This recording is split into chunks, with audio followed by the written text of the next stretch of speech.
Welcome to Mr. Rewatch, your Mr. Robot recap podcast, brought to you by a stand-up comedian and a depressive hacker. My name is Erin. I'm joined by some excellent folks in our virtual recording room today. First, maybe I'll ask my co-host to say hi. I'm Devlin. And our excellent producer. And I'm Dave.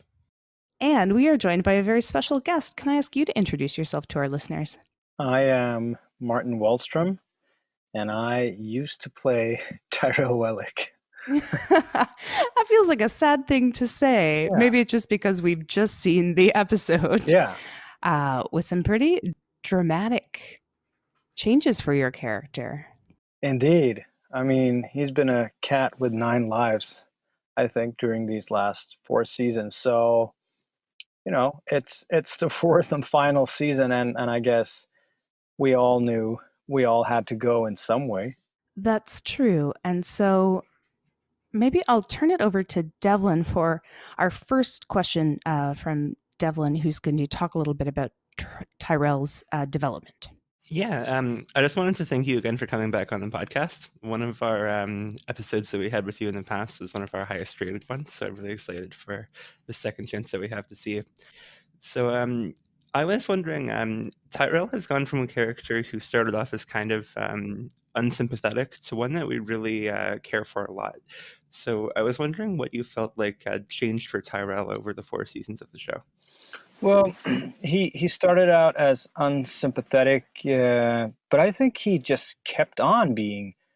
And if you look at his actions, all of it was like he killed people, he beat people up, he he did all of those things. But I think all the way from the beginning, like in the second episode when he asks Elliot to join him in that big Trump Soho meeting room, I like the writing. You could almost feel that this guy, they wrote it so well that you had to feel sympathy for this guy, and that's been my pleasure for the last 4 or 5 years, to play someone doing all those things, but still the audience have to feel for him.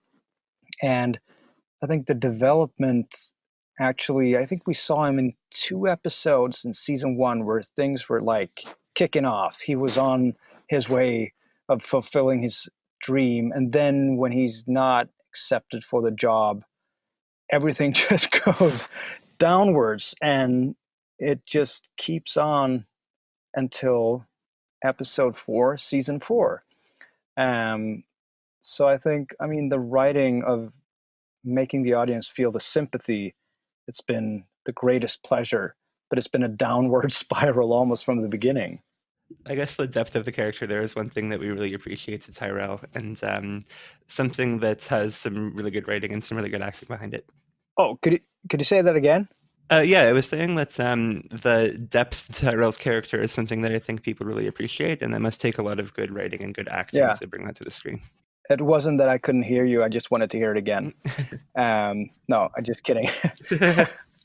Some soundbook. Yeah, I think, from the beginning, it's been my point of view, which has made it a lot easier, because I was scared, like after the pilot when we did, like, what kind of guy is this? Is he like some classic villain? But then when I started looking into the writing and just seeing, and I know there are a lot of people with this Tyrell thing, that this is, for Tyrell at least, it's like it's a sad love story, and it made it so much easier to play that. Look, he just wants to be with Elliot, and that made it so much easier. So we've talked about Tyrell being a pretty complex character. How did playing him challenge you as an actor? Well, a big part of the challenge was that it's never like, and I guess you can't say it's like an easy day for anyone of the like any of the characters in this show, but him constantly chasing, the mood changes, the rage is this constant like up and down of emotions. I think that's the trickiest part, and to feel that is grounded. And I'll still say that the scene in, I can't remember the season, must have been 2 or 3, in Coney Island, where Robot tries to kill Terrell. It's like a 3.5-page scene, but it goes from like, yeah, we made the hack, until, why are you pointing a gun at me? You tried to kill me. I found God. And then suddenly, like, that kind of emotionally up and down. I think that has been the most difficult for sure. Great, thank you. Dave?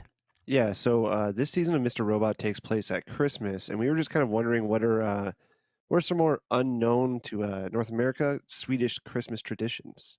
Oh,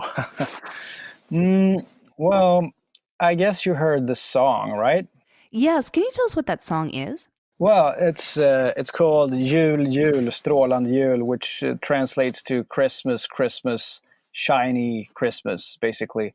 And it was so funny because we had the table read, and Kyle Bradstreet, one of the writers and also producers who wrote episode 4, I was just amazed that, like, wow, how do you find this? I mean, how do you come up with this?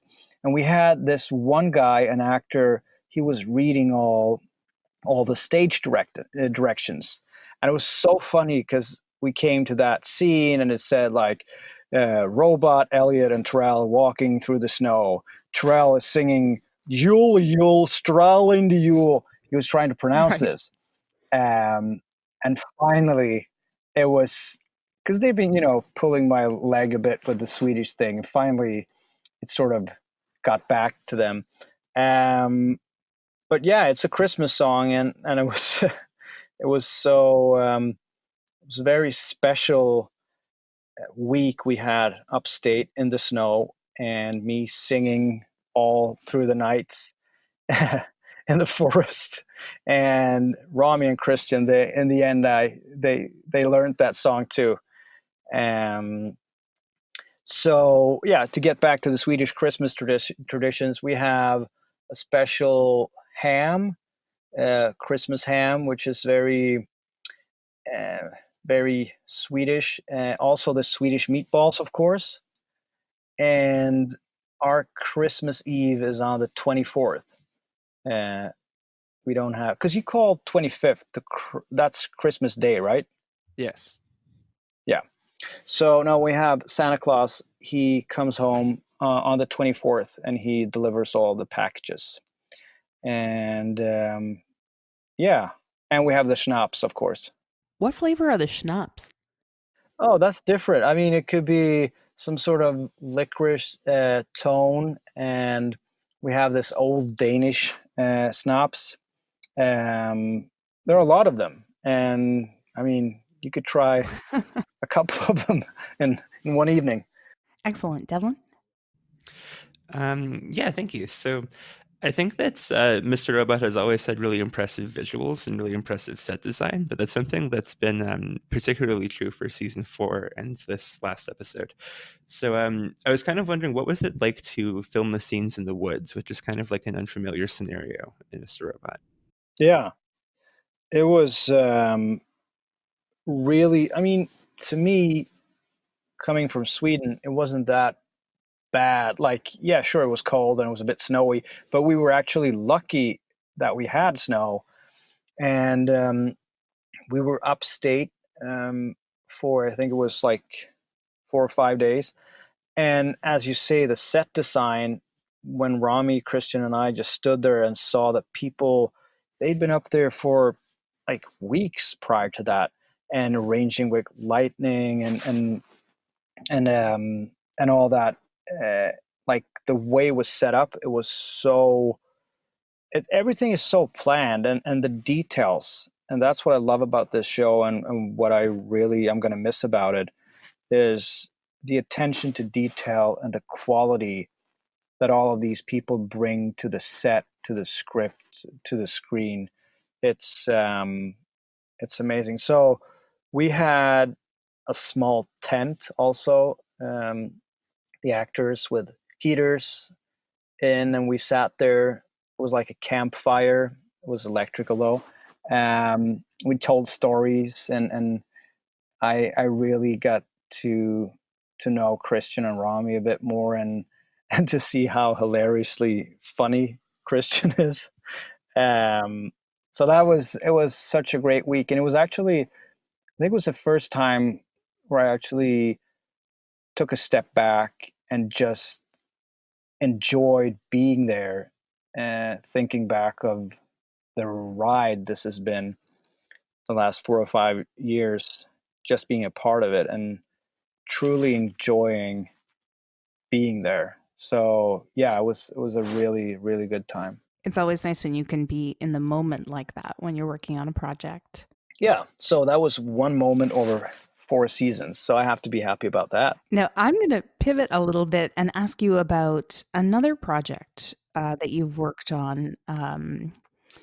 Your film Ashes in the Snow actually has its Canadian premiere in Toronto on November the 12th. And for listeners, we're going to be giving away a pair of tickets to that premiere.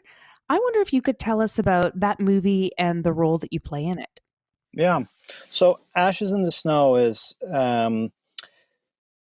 it sets in World War II in Lithuania, and it tells the story about when former Soviet Union, they go into Lithuania and they deport so many people, just because of, well, someone was against Soviet Union, or you were a teacher, or you had just, for any reason.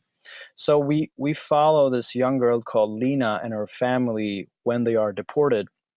And one of the soldiers arresting her family, he's called Nikolai, and that's the part that I play.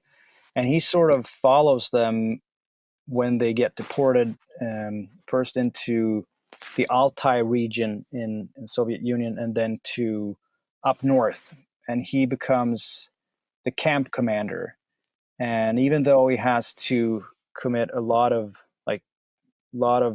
brutal crimes, he still has this sense of that he wants to save her. They have this connection. And so they have this parallel story going through the film. And yeah, I mean, he is in some terms reminds people, I guess, of Terrell. But I think he is less traumatized in the beginning, so to speak. But it stars Belle Powley, and she's now in the morning show on Apple, their new series. And Peter Franzen, he's in Vikings, and James Cosmo from Game of Thrones. So a lot of good actors. It's visually very, very, it's beautiful, and it's incredibly dark. And yeah, I encourage people to go and see it. And if they can't see it, it's on iTunes. Well, that's exciting. I mean, as you know, Canada is an extremely large place. So for all of us who are outside of Toronto, we'll be able to see it on iTunes. That's excellent to know. Dave, you've got a follow-up question. Yeah, I was just wondering if there was a particular role that you've always dreamed of playing. Well, I've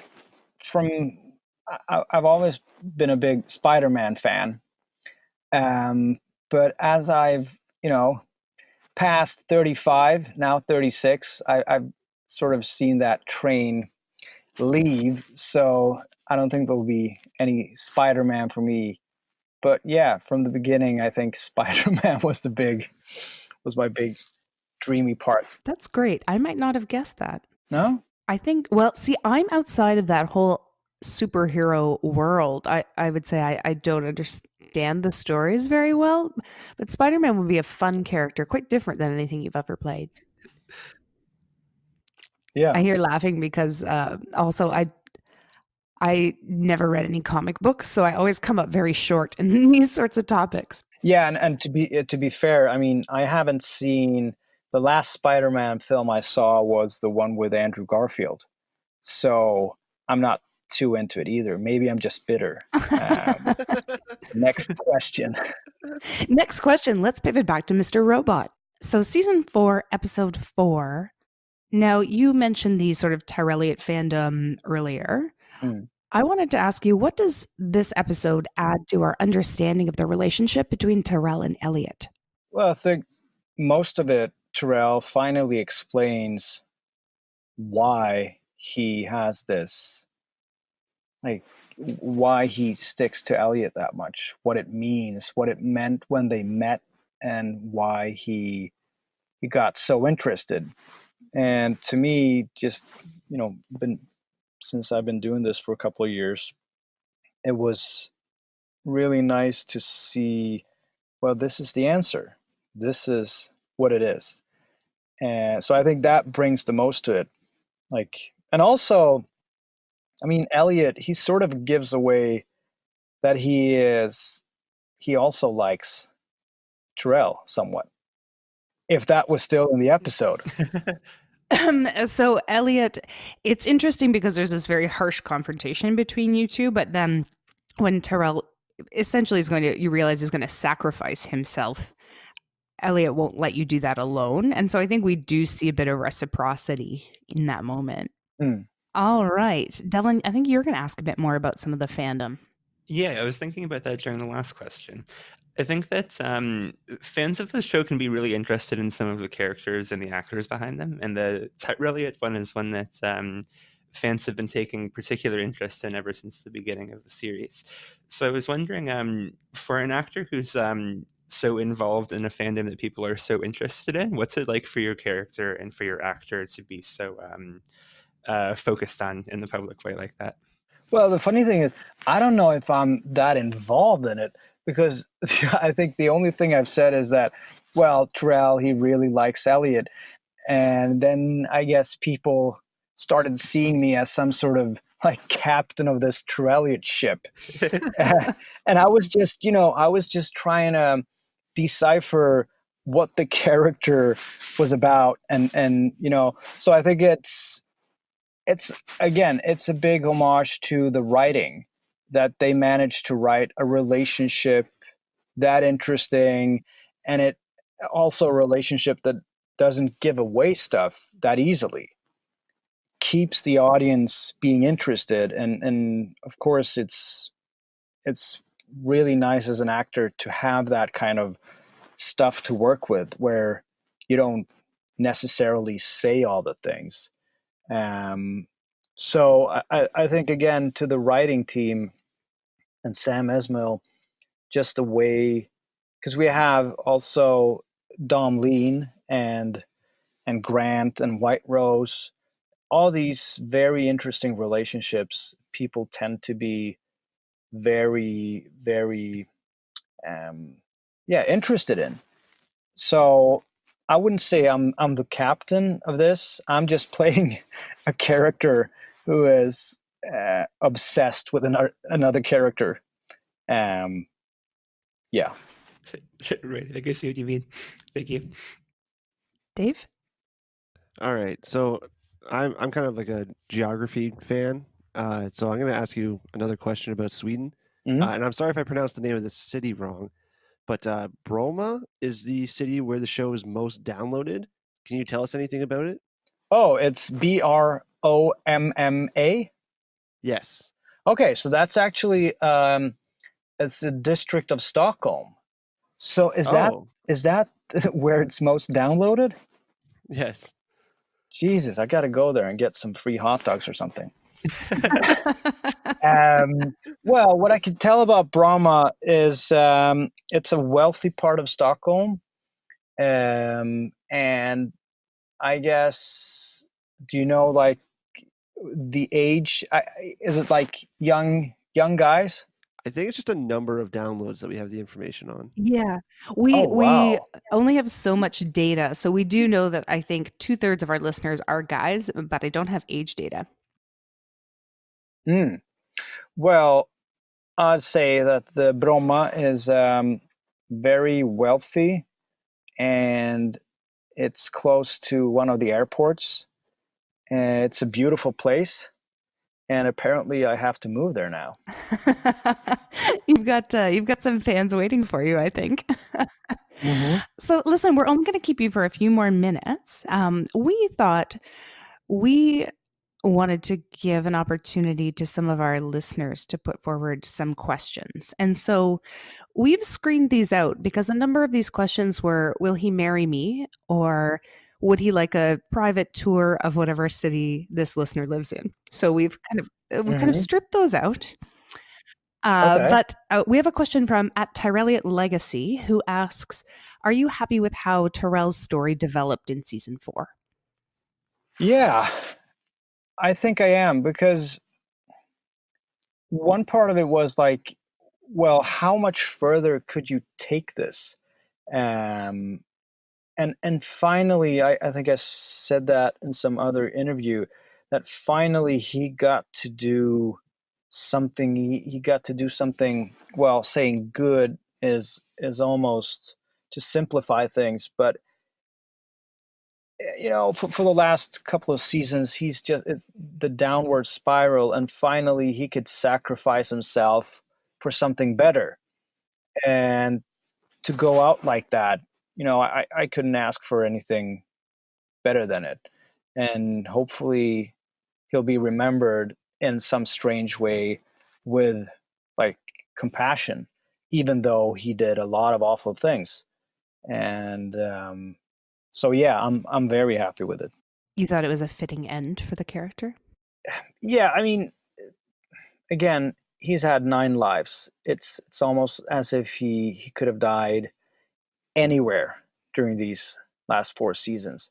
So for sure, yeah, to die in the forest and in the snow during Christmas with Elliot, protecting Elliot, um, I, it's I think it's the best for him. Thank you. Now over to Devlin. Yes, I have a question here that's coming from at Rosemary Memphis. And they were asking if you think differently when you're acting in English or in Swedish, or if there's kind of like a different methodology that you have. I wouldn't say that the thinking is different, but it's what I discovered acting in another language. And to go back to Ashes in the Snow, that I do that part in Russian, which I don't speak. But I've found that it's nice for me, because I've always been pretty shy on stage. It's not like it's coming naturally for me to just step out and, oh, I'm an actor, I can do anything. Um, I've always been somewhat shy, and to be able, when I use another language, is like taking one step away from that shyness and walking into a part which is why I love it so much, and I think it's been a big part of why I enjoyed playing Terrell and doing other work in English, is that it's almost like it's easier to become another person, to to be more frank. Yeah. Oh, it's interesting. It's interesting to think about it that way. Yeah. Dave? Yeah, so I've got a question here from Links in the Woods. They wanted to know what your dream job was as a child. I wanted to be a diver, scuba diver, because I've always been fascinated by sharks and diving. So yeah, I diving was my dream profession. Do you do any diving now? I did do scuba diving a couple of years ago. I tried to do some snorkeling, and I love, the ocean, fishing, and that kind of stuff. But I haven't been diving in 6 or 7 years, unfortunately. I've got a question here from at Dom Shinoda who asks, so our first interview with you, I think, inspired a lot of people to try Jungelvrål. Yeah.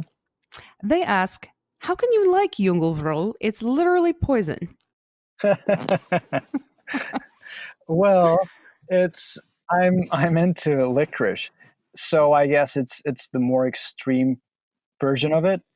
Um, I can see where Dom Shinoda is coming from, and I'd say maybe you're not the licorice type. So you're pardoned. Excellent. Devlin? I was also thinking of that candy when you mentioned the licorice schnapps earlier. I was thinking, of course, it had to be that. So I was wondering, this question comes from Sign of Trench, and it's a bit more personal for you yourself as an actor. What's your skincare routine? What? My Skincare routine. I think that they're thinking of Patrick Bateman from American Psycho. Oh, wow.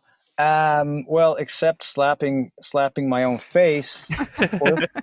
I guess when I'm on set, there's this, you have hot towels and all of that. But to be honest, like shaving every now and then is that's my skincare routine. Keep it simple. Yeah. Great. Okay, so we're just about at the end. There's going to be one more from each of us. Over to Dave. Mm-hmm. Yeah, I was just wondering if you could speak to the rumors that you've been cast as the Reverse Flash. Well, I've heard them, and I'm not sure where they're coming from. So I guess for now they're only rumors, not knowing where they come from. That would be an entree into that superhero world we were talking about. Yeah, but it's not Spider-Man. Maybe Wednesday. Devlin, do you have one more? Yeah, I do. And just because I think this is the last question I'll get to ask you, it comes from Tyrelliot Ship.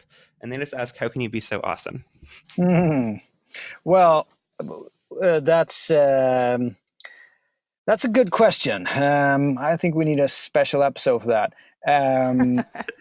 No, but to something I really want to say, and when I've seen, like we talked about the Tyrelliot thing, and I really want to thank all the people, the fans of this show, and the way they've invested themselves, the way they've been putting out theories on Reddit, on Twitter, supporting the cast, the show, making this what it is. And it could sound like a cliche when you say, oh, the fans, they're great. But really, I mean, when we started out doing the pilot, no one knew what this was going to be. And then suddenly, in the middle of the summer, it was the third or most illegally downloaded show with like Breaking Bad or Game of Thrones. I'm not saying that that's a good thing. It's just a measure of like how much attention a pretty small show got to start with, and how the fans made this grow. So I'm just honored being a part of something that so many people actually pushed for and spread their love. And I know that a lot of people writes to me on Twitter, and I can't answer everything. But I just want to say thank you for being so invested, and it makes it so much fun to be a part of. Really, it's not only like being on the show and portraying this, but also that people actually care. It's meant so much. Thank you. I think that we'd all probably like to thank you for your performance and contribution to the show as well. Obviously, we've been podcasting it for a bunch, so we're very invested in these characters and kind of dissecting these storylines too. So Yeah, it's really great to have a series that has such good acting, such good writing, and that's so fun to build a community around. thank you. All right, so I'm going to do our outro, and then I've got one last question. So thank you so much, listeners, for tuning into our podcast. This is Mr. Rewatch. We were joined today by Martin Wallström. And Martin, I want to ask you as our last question, could you say bonsoir for us one last time? Of course. Bonsoir, listeners.